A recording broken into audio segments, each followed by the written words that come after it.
টাকা পে করলে দেন অ্যাডমিশন হবে, না হবে না। তাহলে আমি এখন কি করব? 20,000 টাকা কি কোনোভাবেই ম্যানেজ করা যায় না? শুধু অ্যাডমিশনের জন্য টাকা লাগবে? কোনো হেল্প করতে পারি? আপনি কেন হেল্প করবেন?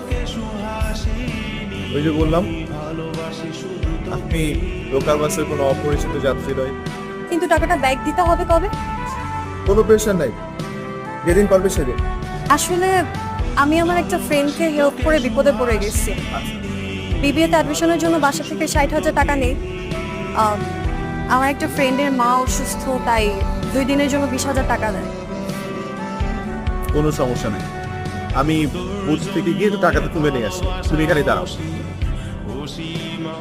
আর এর মাঝখানে যদি কেউ হেল্প করতে চায়, কারো হেল্প নিও না কিন্তু।